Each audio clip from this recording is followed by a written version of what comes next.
2 دن بعد بقرہ عید آنے والی تھی۔ علی اور اس کی بہن سارہ بڑے خوشی اپنے والد کے ساتھ بقرہ لینے منڈی گئے۔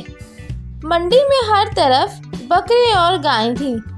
علی کی نظر ایک خوبصورت سفید بکرے پر پڑی۔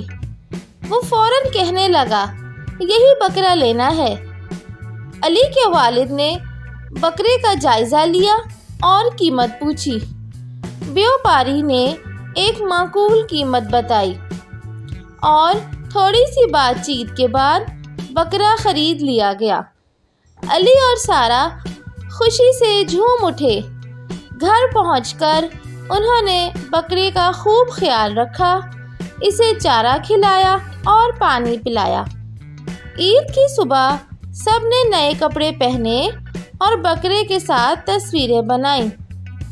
قربانی کے بعد گوشت تقسیم کیا گیا۔